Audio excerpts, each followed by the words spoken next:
말씀은 예수님께서 갈릴리 주변의 어느 산에 오르셔서 영광스러운 모습으로 변화되는 사건입니다.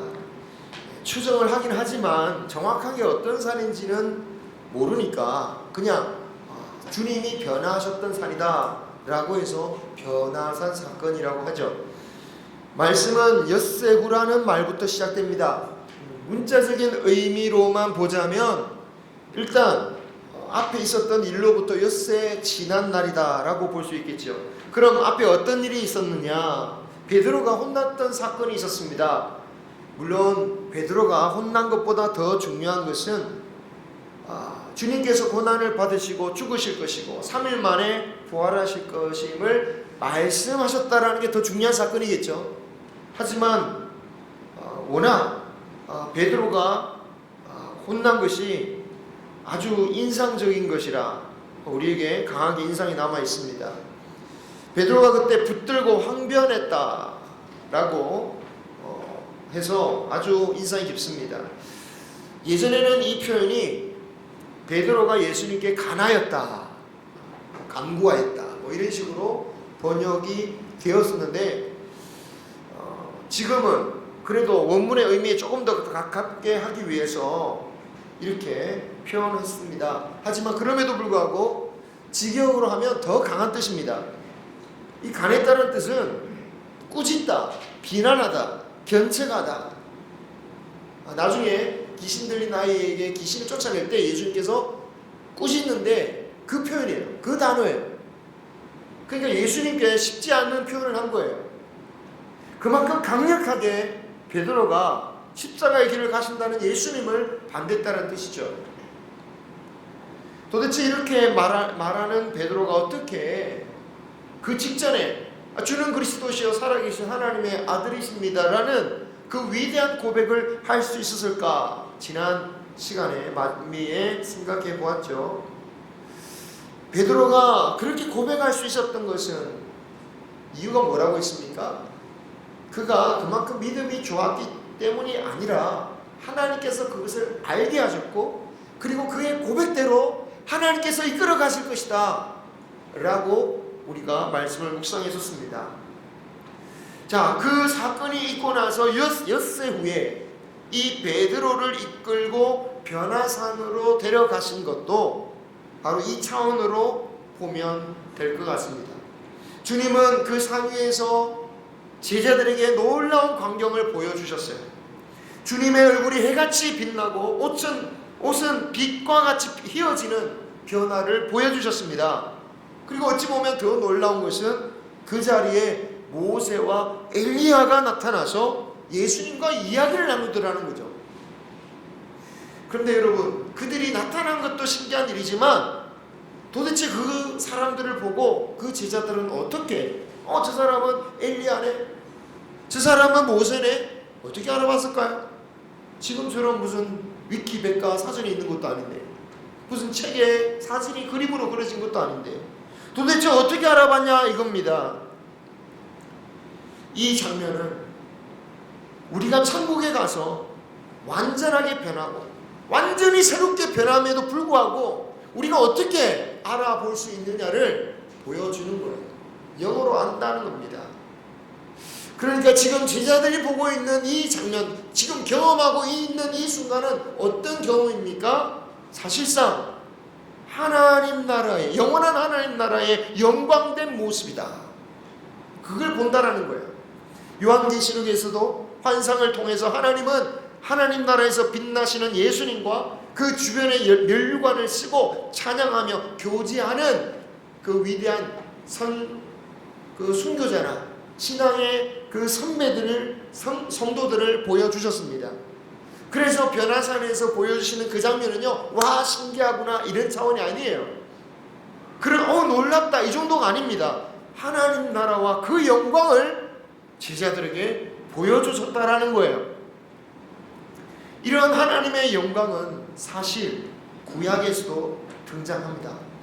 출애굽한 이스라엘 백성들이 시내산 아래에 머물고 있을 때에 모세가 하나님의 계명을 받기 위해서 시내산에 올라가죠. 그리고 백성들은 시내산 아래에 머물렀습니다. 그때 여호와의 영광이 시내산에 임하게 되는데요. 모세를 제외하고는 아무도 그 자리에 갈 수가 없었어요. 접근조차 못하게 만드셨습니다. 그러다가 모든 이스라엘 백성들이 마침내 시내산에 임한 하나님의 영광을 보게 되는 장면이 나와요. 같이 읽겠습니다. 출애굽기 24장 16절입니다. 시작. 여호와의 영광이 시내산 위에 머무르고 구름이 엿새 동안 산을 가리더니 일곱째 날에 여호와께서 구름 가운데서 모세를 부르시니라. 산 위에, 자 다시 17절 시작. 산 위에 여호와의 영광이 이스라엘 자손의 눈에 맹렬한 불같이 보였고. 아멘. 하나님의 영광을 며칠 후에 보게 되었다고요? 며칠 후에 보게 된 겁니까? 엿새 후죠. 그죠? 7일째 날에 7째 날에 했으니까 엿새 후라는 겁니다. 오늘 말씀이 엿새 후로 시작되는 것은 그냥 우연한 사건이 아니었다라는 겁니다. 시내산에서 이스라엘 백성들이 보았던 그 하나님의 영광을 제자들도 보게 될 것임을 암시해 주고 있었다라는 거죠. 구약에 익숙한 우리가 아닌 이 마태복음을 보았던 유대인들, 구약에 능통했던 유대인들에게 바로 이런 엿새후라는 단어 자체가 이것은 변화산의 사건은 하나님의 영광을 나타낸다는 것을 딱 알 수 있는 거예요. 베드로가 얼마나 많은 기적을 봤습니까? 그죠? 하나님의 놀라운 기적을 봤는데 그 어느 때보다도 흥분합니다. 그 어느 때보다 흥분했던 이유가 바로 이것이었습니다. 그가 지금 보고 있는 것은 그냥 이 땅에서 일어날 일이 아닌 거예요. 하나님의 말씀하셨던 하나님의 영광의 모습이구나. 그것을 깨닫고 그렇게 베드로가 흥분했던 것, 감격했던 겁니다. 안 그래도 주님은 바로 앞장 16장 28절에서 너희 중에 예수님이 영광 받으실 것을 볼 사람이 있을 것이다 라는 말씀하셨어요. 같이 제가 이 말씀을 잘못 찾았네요. 마태복음 16장 28절을 보시면 이렇게 되어 있습니다. 한번 같이 바로 옆에 있으니까 읽어보겠습니다. 시작. 진실로 너희에게 이르노니 여기 서 있는 사람 중에 죽기 전에 인자가 그 왕권을 가지고 오는 것을 볼 자들도 있느니라. 아멘. 자, 16장 문맥에서는 예수님께서 재림하실 것이라는 문맥에서 나온 말씀이긴 하지만 재림으로만 이해하면 이 말씀이 도무지 이해가 안 되는 거예요. 아니 예수님이 아직도 안 오셨는데요. 2000년이 지났는데 무슨 제자 중에 예수님을 볼 사람이 있단 말입니까? 그런데 여러분 이 사건은 엿새 후에 주님이 변하신 사건을 두고 하신 말씀이었다라는 거예요. 그것을 어떻게 증명하냐? 마가복음을 보면 알 수 있습니다. 마가복음 9장에 변화산 사건이 똑같이 나오는데 변화산 사건이 언제부터 시작됐냐? 바로 이 말씀. 예수님께서 너희들이 너희 중에 인자가 왕권을 가지고 오는 것을 볼 자들도 있느니라. 이 말씀부터 딱 시작하고 마가복음은 변화산 사건을 시작하고 있다라는 거예요. 그러면 마태복음에서는 왜 앞장으로 따로 분리하였는가? 물론 장수를 매긴 것은 후대입니다. 그렇지만 해석을 그렇게 하는 거예요. 근데 왜 마태복음은 앞장으로 분류했는가? 왜냐? 지금 마태복음이 강조하고 있는 게 좀 다르다라는 거예요. 마가복음은 이 예언 다음에 엿새 동안 그 변화산 사건 다음에 변화산 사건이 바로 이 예언에 이루어지는 것이다라는 것을 강조했다면 마태복음은 이 영광스러운 자리에 참여할 수 있는 자가 어떤 사람이냐? 그래서 주님은 이 예언을 하시기 전에 이런 말씀하세요. 16장 25절 같이 읽겠습니다. 시작. 누구든지 제 목숨을 구원하고자 하면 잃을 것이요 누구든지 나를 위하여 제 목숨을 잃으면 찾으리라. 아멘. 이 말씀 우리 너무너무 잘 알고 수없이 반복해야 될 말씀입니다. 그런데 여러분 이 말씀이 어떤 배경에서 나온 겁니까? 하나님 나라의 영광을 보게 될 자가 누구냐? 이 변화산의 영광, 그 영광의 자리에 참여할 자가 누구냐? 바로 누구든지 제 목숨을 예? 누구든지 나를 위하여 제 목숨을 잃은 자가 그 영광을 보게 될 것이다. 참여하게 될 것이다. 그리고 27절 말씀을 보면 인자적 예수님이 천사들과 다시 오실 그날에 그 사람의 행한 대로 갚으리라 라고 말씀하시죠. 자, 바로 이런 말씀을 하시고 하나님 나라의 영광을 보여주신 것입니다. 그러니 하나님 나라의 영광을 얻으려면 베드로가 그토록 바로 그 직전에 반대했던 이 바로 직전에 베드로 혼난 거군요. 베드로가 그토록 반대했던 십자가의 고난과 죽음, 부활하신 그 믿음의 길로 어떻게 된다? 가야 된다. 그래서 이 변화산의 사건도 결국은 어떻게 마무리 지어집니까? 지난번에 세례요한의 얘기를 하면서 언급하긴 했지만 어쨌든 그 부분은 좀 우리가 그 말씀을 보고 17장 12절을 보시면 인자도 변화사 사건도 어떻게 결론을 짓습니까? 인자도 세례요한처럼 고난을 받을 것이다 라고 하면서 변화산 사건도 마무리가 돼요. 그렇다면 변화산과 같이 하나님의 영광을 바라보는 제자가 그 영광을 바라보면서 내려야 할 적용이 무엇이겠습니까? 하나님의 영광을 바라보면서 그 영광의 자리를 위해서라도 어떤 결론을 내려야 됩니까? 그래, 내가 십자가의 길을 가야 되구나. 베드로가 처음엔 거부했지만 그러나 그럼에도 불구하고 그 길을 가야지. 그런데 여러분, 베드로가 그 광경을 봤잖아요. 베드로는 어떻게 적용합니까?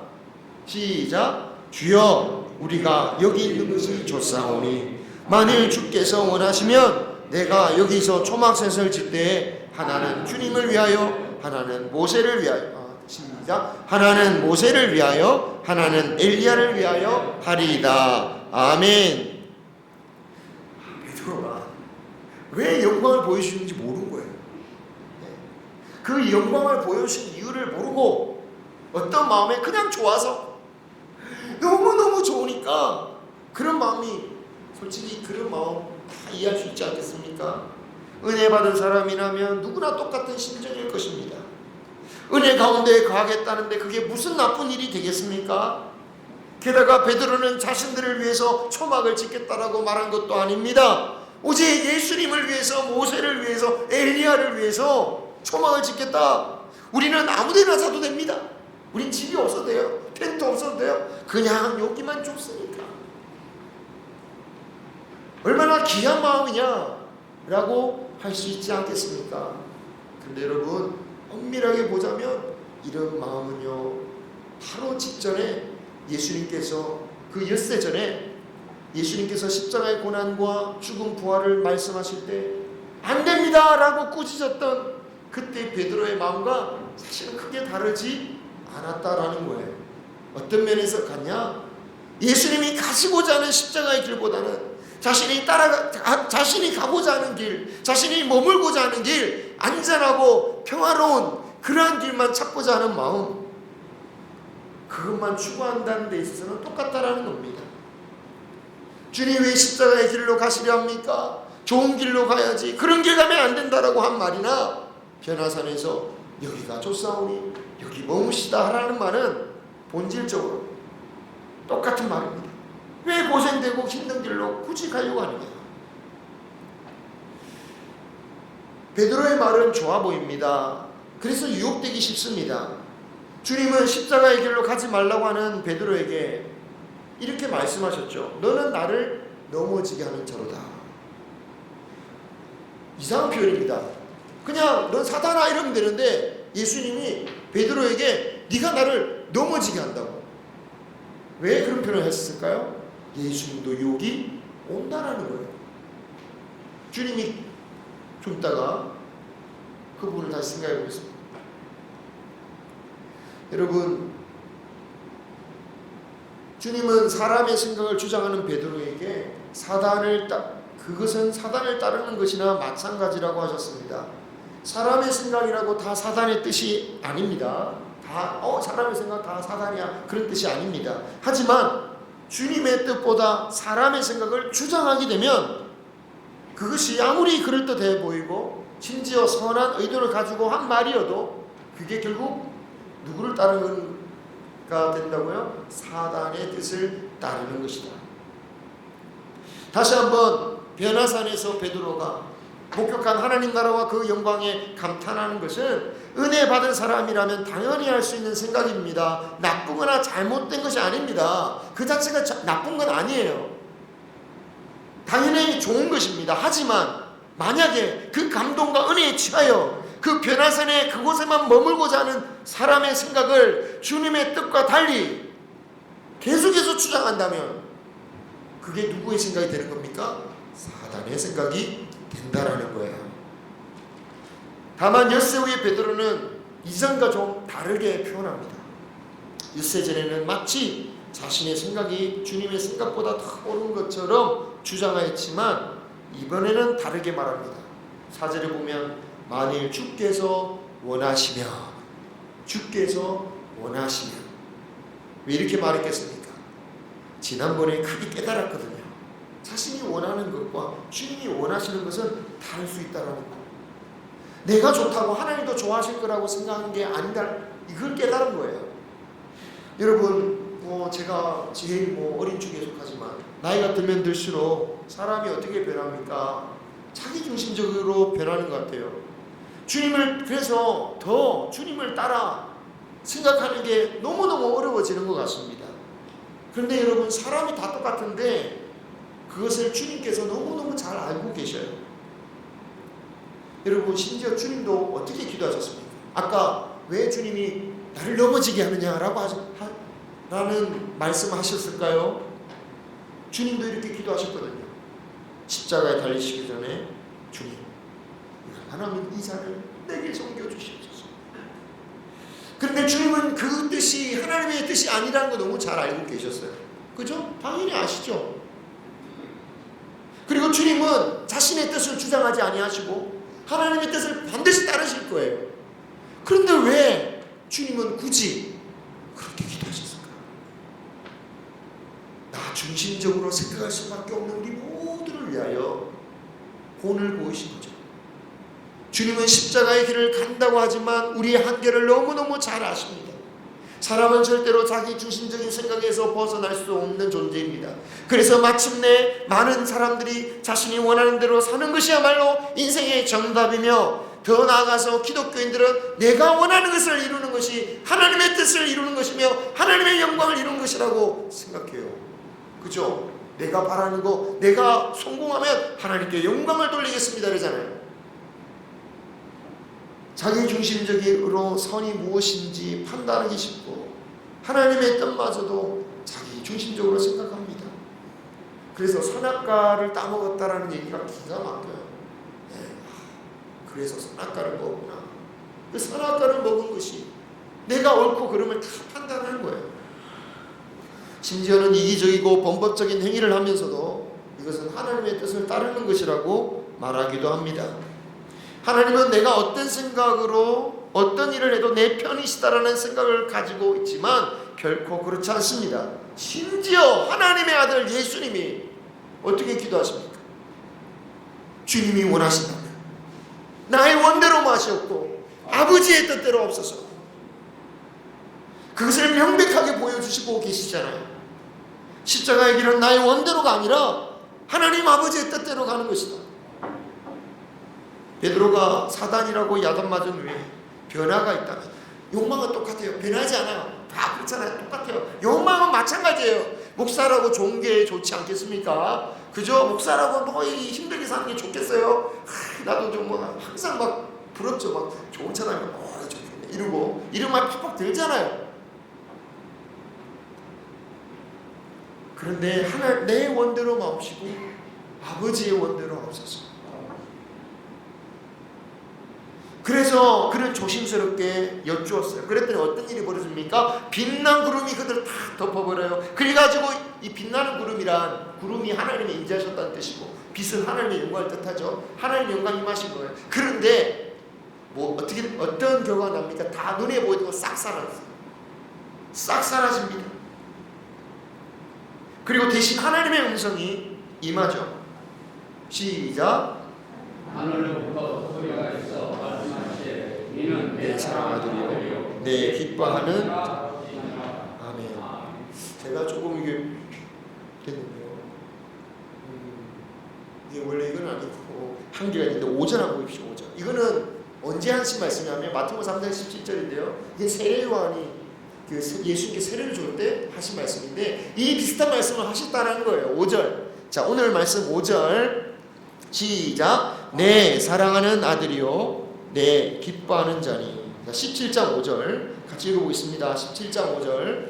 자, 오늘 본문 말씀 17장 5절 시작. 내 사랑하는 아들이요 내 기뻐하는 자니 너희는 그의 말을 들으라 하시는지라. 아멘. 둘 다 비슷하지만 그죠?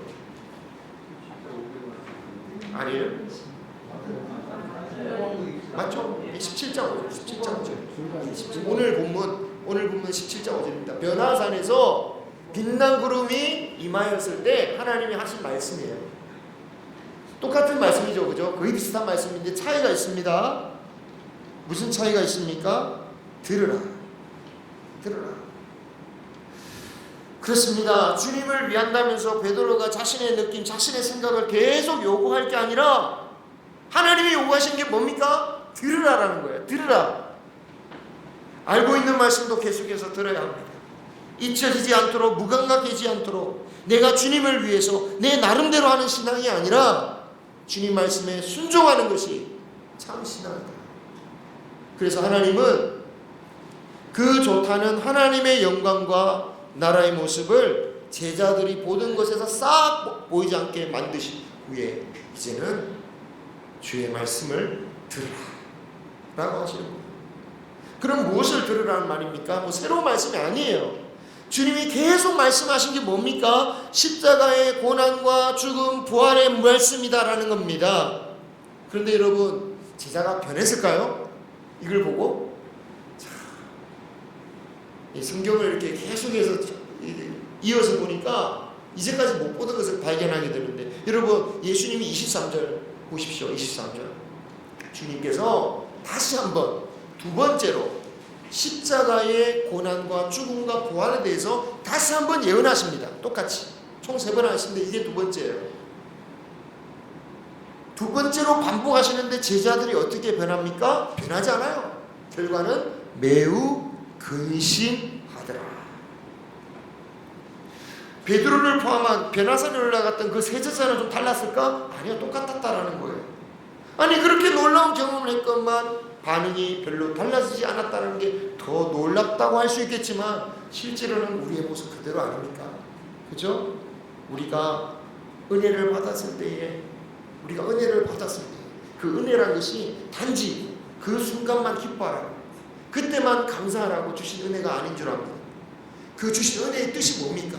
그 은혜를 통하여 영원한 하늘의 소망과 그 소망과 구원의 기쁨을 발견해라.